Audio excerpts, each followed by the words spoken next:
नमस्कार सभी को। जैसा कि आप जानते हैं कि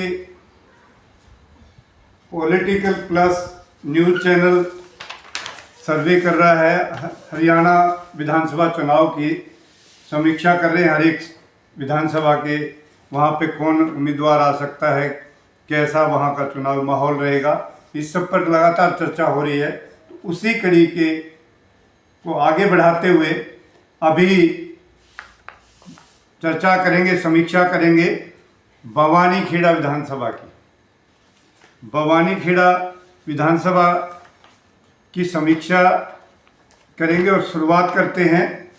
सबसे पहले बवानीखेड़ा विधानसभा का परिसीमन क्या है, उसकी भौतिक परिस्थिति क्या है, ये किस जिले और लोकसभा में स्थित है, इस पर बात करेंगे। तो सबसे पहले एक बार ये मैप देख लेते हैं। मैप जो है ये देखिए, ये जो ग्रीन लाइनें हैं, ग्रीन लाइन वो आपकी विधानसभा है बवानीखेड़ा। यहाँ से लेके और इधर यहाँ ये जितनी भी बीच में जो ग्रीन लाइन है, ये बवानीखेड़ा विधानसभा है। और इसमें बवानीखेड़ा विधानसभा में आप देखेंगे, यहाँ पे ऊपर आप देख रहे हैं, ये हांसी विधानसभा लगती है। इसके साथ हांसी, इधर तोशाम लगता है। हांसी के बाद इधर जो है आपका ये लगता है नारनौल, जो ब्लू वाला है आप देख रहे हैं, ये जो ब्लू वाला है ये नारनौल लगता है। और महम विधानसभा भी लगती है इसको। और नीचे अगर आप देखेंगे तो दादरी विधानसभा भी लगती है। ये येलो कलर का दिख रहे, तो पिंक जो है ये सारी, ये महम विधानसभा और ये दादरी विधानसभा। तो ये जो है 5 विधानसभाओं से 6 विधानसभाओं से घिरी हुई है ये बवानीखेड़ा आपके विधानसभा क्षेत्र। अब बात कर लेते हैं ओवरऑल यहाँ का पॉलिटिकल क्या है, कितने मतदाता हैं, कितने टोटल वोट हैं, कितना किस जो है ना समाज के हैं, कितने, इस सब पे भी एक बार थोड़ा नज़र डाल लेते हैं। तो बवानीखेड़ा विधानसभा जो है ये हिसार संसदीय क्षेत्र की जो 9 विधानसभा हैं उनमें से एक है।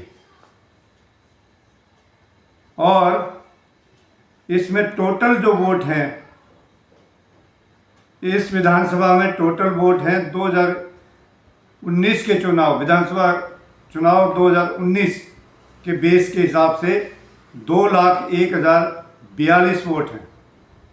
Total vote 2,01,042। इनमें से अगर हम बवानीखेड़ा विधानसभा, और बता दें ये रिजर्व सीट है, एससी रिजर्व। बवानीखेड़ा एससी विधानसभा में एससी मतदाताओं की जो संख्या है वो है 53,718, जो कि कुल मतदाता का 26.72 होता है। और ये 2011 की जनगणना के बेस के हिसाब से है।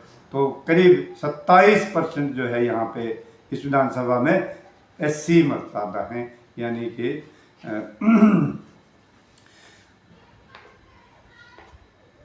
अनुसूचित जाति के मतदाता। और यहाँ पे अनुसूचित एससी एसटी जो है अनुसूचित जनजाति के, वो मतदाता नहीं है, वो ना के बराबर है। फिर हम देखते हैं कि यहाँ पे ग्रामीण मतदाता कितने हैं।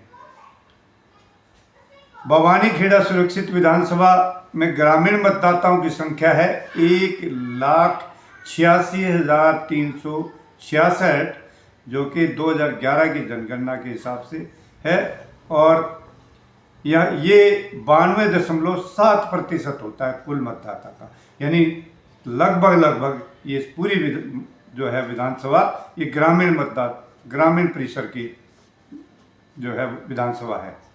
भवानीखेड़ा सुरक्षित विधानसभा में शहरी मतदाताओं की संख्या जो है वो 14,676 है। 7.3% होता है ये कुल का, यानी करीब 93% ग्रामीण और 7% शहरी। ये मोटा मोटी यहाँ का हिसाब बनता है। और अब आपको बता दें कि ये जो भवानीखेड़ा पिछली बार 2019 में जो चुनाव हुआ था, उस समय यहाँ पे जो मतदान केंद्र बनाए गए थे वोटों को भुगताने के लिए, वो 232 मतदान केंद्र बने थे। और वो 2019 विधानसभा चुनाव में भवानीखेड़ा SC विधानसभा के का जो मतदान था वो था 67.67%। तो अब बात करते हैं एक बार चुनाव की। पिछले चुनाव में 2014 में क्या सिनेरियो था यहाँ का, और 2019 में क्या सिनेरियो था, इस पर बात करते हैं। पहले 2014 में कौन चुनाव लड़ रहे थे और क्या स्टेटस उनका था। तो 2014 की अगर बात करें तो यहाँ पे तिकोना संघर्ष हुआ था। 3 प्रत्याशी मजबूत थे, तिकोना संघर्ष था। नंबर 1 पे रहे थे बिशंबर सिंह भाजपा के, और इनको वोट मिले थे 47,323, जो कि कुल मतदान का 33.52% था। दूसरा, और ये 2,559 वोटों से चुनाव जीते थे, यानी करीब 1.8% ज़्यादा वोट लेकर ये चुनाव जीते थे। दूसरे नंबर पर रहे थे दया भुर्तना। इन लोग के प्रत्याशी थे, और इनको टोटल वोट मिले थे 44,764, जो कि कुल मतदान का 31.7% होता है। उसके बाद तीसरे मजबूत उम्मीदवार थे रामकिशन फौजी जी कांग्रेस की टिकट पे चुनाव लड़ रहे थे, और इनको वोट मिले थे 33,942, जो कि कुल मतदान का इनका शेयर था 24.04, यानी कि तीनों में बहुत जबरदस्त मुकाबला था, तिकोना था। एक और प्रत्याशी थे, वो हरियाणा जनहित कांग्रेस भजनलाल जो पार्टी थी BL, HJCBL। तो HJCBL के जो उम्मीदवार थे वो थे रघुवीर सिंह रंगा, और हरियाणा जनहित कांग्रेस पार्टी के उम्मीदवार को वोट मिले थे 11,356, जो कि कुल मतदान का 8.05% होता है। ये इन्होंने भी अच्छे वोट लिए थे। तो जो जीतने वाले थे वो 2,559 वोटों से जीते थे अपने बिशंबर दयाल जी अपने प्रतिद्वंदी से। तो ये था आपका 2014 का सिनेरियो पर चुनाव परिणाम, किसका क्या स्टेटस था। अब बात कर लेते हैं जो है 2019 की। 2019 पिछली बार का विधानसभा चुनाव था, उसकी बात करते हैं। उसमें क्या था, वो भवानीखेड़ा सुरक्षित विधानसभा चुनाव के परिणाम थे 2019 के। इसमें बिशंबर वाल्मीकि यानी बिशंबर दयाल जी, ये भाजपा के उम्मीदवार दोबारा से चुनाव दो बार ये बन चुके हैं विधायक, और इस समय ये मंत्री भी हैं, आपको बता दें। तो इनको वोट मिले थे 52,387, 2019 के आंकड़े बता रहा हूँ। और ये अपने प्रतिद्वंदी रामकिशन फौजी से जीते थे 10,895 वोटों से, और इनका जो कुल वोट शेयर था वो था 38.51। इतने प्रतिशत वोट इनको मिले थे बिशंबर वाल्मीकि जी को। दूसरे नंबर पर रहे रामकिशन फौजी, इनको वोट मिले 41,492, और ये कांग्रेस के कैंडिडेट थे रामकिशन फौजी। इनको मत प्रतिशत शेयर अगर इनका देखें तो 30.5% था, यानी लगभग कांटे की टक्कर दो में थी। एक तीसरे कैंडिडेट और थे जिन्होंने अच्छा वोट शेयर लिया। कुल वोट इनके थे रामकिशन, ये थे राम सिंह वैद्य, और जेजेपी के कैंडिडेट थे ये राम सिंह वैद्य जी। इन्होंने वोट लिए 22,934, यानी करीब 23,000 वोट इन्होंने लिए थे, और 16.86% वोट शेयर इनका था। और इसके अलावा और प्रत्याशी थे तो विकास थे ये आरजेपी पार्टी के, इनको वोट मिले थे 9,380, इनको 6.9% वोट शेयर था इनका। बनारसी दास बीएसपी के भी प्रत्याशी थे जिनको 3,499 यानी 3,500 वोट मिले थे, इनका वोट शेयर रहा था 2.57%। INLD चौटाला साहब की पार्टी से भी यहाँ कैंडिडेट लड़ रहा था, लेकिन उस समय इनकी हालत बिल्कुल खस्ता थी, 1000 वोट भी ये पूरे नहीं कर पाए थे। यहाँ से कैंडिडेट थी श्रीमती धर्मो देवी, और उनको वोट मिले थे 997, जो कि कुल मतदान का 0.7%, यानी 1% वोट भी इंडियन नेशनल लोकदल को पिछले विधानसभा चुनाव में बवानी खेड़ा सुरक्षित सीट से नहीं मिला था। तो ये था चुनावी नतीजे जो पीछे की 2 विधानसभा में रही। अब इस समय 2024 का जो चुनाव डिक्लेयर हो चुका है, इसमें किस तरह के समीकरण रह सकते हैं, कौन प्रत्याशी आ सकते हैं, उस पर थोड़ा सा नज़र डाल लेते हैं। अगर बात करें बीजेपी की तो निसंदेह 2 बार के विधायक हैं और अच्छी वोटों से जीत रहे हैं, तो विशंबर दयाल जी यही रहेंगे इस समय। जो है ना, ये सामाजिक न्याय एवं अधिकरण जो है, ये मंत्री हैं सोशल जस्टिस एंड वेलफेयर के, इस समय मिनिस्टर हैं, पुराने आरएसएस के हैं और वाल्मीकि समाज से हैं। हालांकि वाल्मीकि समाज की इस विधानसभा में ज़्यादा वोट नहीं हैं, 10-11 हज़ार लगभग वोट हैं, लेकिन इनका रुतबा है जो है ना, ये अभी भी लोग इनको मानते हैं। अगर सामाजिक ताने बाने की अगर जातीय समीकरण देखें तो वाल्मीकि 10-11 हज़ार हैं, लेकिन यहाँ पे सबसे ज़्यादा जो वोट हैं वो हैं जाट मतदाता और चमार मतदाता। ये लगभग बराबर हैं, 40-45 हज़ार जाट, 40-45 हज़ार चमार। तो ये वहाँ का मोटा मोटी जो है जातीय समीकरण भी है। बीजेपी के दूसरे अगर कैंडिडेट की बात करें तो नाम आ रहा है सुरेश ओड। सुरेश ओड जी जो है ये भवानी खेड़ा से है। कांग्रेस में लगातार चौधरी वीरेंद्र सिंह के साथ रहे। चौधरी वीरेंद्र सिंह डूमर खां की बात मैं कर रहा हूँ, ये उनके समर्थक हैं। और बीजेपी में चौधरी साहब जब गए तो तब भी ये उनके साथ ही गए थे। पहले भी चुनाव लड़ा था, लेकिन 2-1 हज़ार इनको वोट मिले थे। तो सुरेश ओड जो है वो चौधरी वीरेंद्र सिंह के दम पर वो भी टिकट मांग रहे हैं। अभी वो बीजेपी में ही रह गए और चौधरी साहब आगे वहाँ पे, तो ये टिकट मांग रहे हैं अभी भी। तीसरा नाम आ रहा है मनमोहन।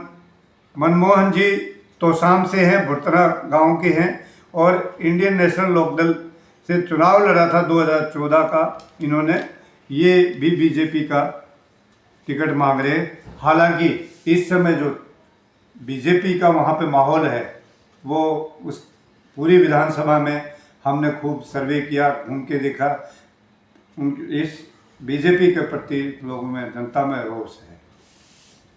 तो बात कर लेते हैं कांग्रेस की।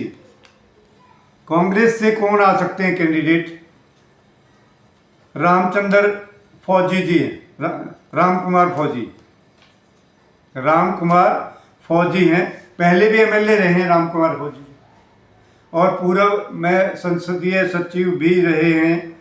लगातार 2 बार हार चुके हैं या भी। पहले का समय इनका सुनहरे अवसर वो अब नहीं है, ये 2 बार हार चुके हैं और अब भी ये टिकट मांग रहे हैं कांग्रेस से। रामकिशन फौजी जी। दूसरे नंबर पर नाम आ रहा महेंद्र ओड। महेंद्र ओड 2014 में हरियाणा जनहित कांग्रेस पार्टी से इन्होंने चुनाव लड़ा था और इनको वोट शेयर भी ठीक ठाक मिला था। तो वोट शेयर इनका आपको मैंने अभी बताया भी था, इनको अच्छा वोट शेयर मिला था। तो ये भी टिकट मांग रहे हैं कांग्रेस से। तीसरा नाम जो आ रहा है वो है दीपेश सारसर का। ये गांव लोहारी जाटू से हैं, दीपेश सारसर जी, गांव जाटू लोहारी, और युवा कांग्रेस में पदाधिकारी भी हैं और युवा हैं, युवा चेहरे हैं, काफ़ी कर्मठ है, पार्टी में इनका काफ़ी योगदान है। तो ये टिकट मांग रहे हैं कांग्रेस से। उसके अलावा बहुत सारे लोग हैं यहाँ पे, कोई 60-70, लेकिन हमारे सर्वे के हिसाब से हमने ये 3 नाम अभी आप लोगों को बताए हैं। ये कांग्रेस के टिकटार्थी हो सकते हैं इनमें से। तो 2 राष्ट्रीय पार्टियों की मैंने अभी आपसे बात की, एक भारतीय जनता पार्टी की, दूसरी कांग्रेस, राष्ट्रीय कांग्रेस की। एक तीसरी राष्ट्रीय पार्टी भी चुनाव लड़ रही है। आप सभी को इल्म इस बात का पता है कि आम आदमी पार्टी भी अब राष्ट्रीय पार्टी हो चुकी है और वो हरियाणा में इस बार जोर शोर से चुनाव लड़ रही है। उनके लगातार पिछले 3-4 साल से कार्यक्रम हरियाणा में हो रहे हैं। उन्होंने बूथ लेवल तक के जो है ना अपने पदाधिकारी बना रखे हैं और बूथ लेवल पे कार्यकर्ता उनके पास है। संगठन बहुत बड़ा आम आदमी पार्टी ने पिछले दिनों किया है और अभी इन्होंने 45 रैलियाँ की हैं 15 दिन के अंदर। ये भी एक रिकॉर्ड है, लगातार इतनी रैलियाँ, और वो भी सफल रैलियाँ 15 दिनों में की हैं। तो इस पार्टी से भी, ये पार्टी भी मजबूती के साथ चुनाव लड़ रही है। इस बार का चुनाव निसंदेह तिकोना होने वाला है। तो यहाँ से जो पार्टी के नाम हमारे जहन में आए, हमारे सर्वे के हिसाब से, तो ओम प्रकाश बुआनीवाला पहला नाम, ओम प्रकाश बुआनीवाला। ये सेवानिवृत्त निर्देशक हैं भारतीय विमानपत्तनम प्राधिकरण के, यानी कि ये एयरपोर्ट सर्विस पे वहाँ पे डायरेक्टर रहे हैं। तो इनका काफ़ी अच्छा ट्रैक रिकॉर्ड रहा है, बहुत ही काबिल अफसर है। लेकिन पिछले काफ़ी समय से ये आम आदमी पार्टी में बहुत मेहनत कर रहे हैं, ग्राउंड पे बहुत मेहनती है। ये इनको पूरी उम्मीद है कि इनको टिकट मिलेगा आम आदमी पार्टी का। अच्छे कार्यकर्ता हैं ये और ऑनेस्ट भी हैं, बहुत मतलब काबिल पढ़े लिखे हैं। दूसरा नाम सविता नंदा जी का है। सविता नंदा जी ने पिछली बार भी चुनाव लड़ा था आम आदमी पार्टी के टिकट पे। डेडिकेटेड वर्कर है, महिला होने का एक जो है ना इनको बहुत बड़ा एक मिल सकता है फ़ायदा कि महिला सीट भी चाहिए होती हैं। महिला के कोटे में इनको अगर टिकट मिलता है तो भी अच्छी बात है और ये चाहते हैं यहाँ से चुनाव लड़ना। सविता नंदा जी एक बार फिर चुनाव लड़ना चाहती हैं यहाँ से। अच्छे कार्यकर्ता हैं, मेहनती हैं। तीसरा नाम आ रहा है धर्मवीर कुंगड़ का। धर्मवीर कुंगड़ जो है लगातार ये 2 साल से, लगभग 2 साल से ज़्यादा हो गया समय, आम आदमी पार्टी में काफ़ी मतलब वे मेहनत कर रहे हैं, काम कर रहे हैं उस क्षेत्र में। ये दिल्ली में रहे हैं पहले और ये भी अच्छे मजबूत कार्यकर्ता हैं आम आदमी पार्टी के। तो ये 3 नाम जो है हमारे सर्वे में आए हैं आम आदमी पार्टी की तरफ से। तो आप लोगों ने ये पूरा जो है ना हमारे कार्यक्रम, सर्वे और समीक्षा सुनी ध्यान से, इसके लिए आप सभी का धन्यवाद। पॉलिटिकल प्लस न्यूज़ चैनल आपसे इजाज़त चाहता है। जय हिंद, जय भारत।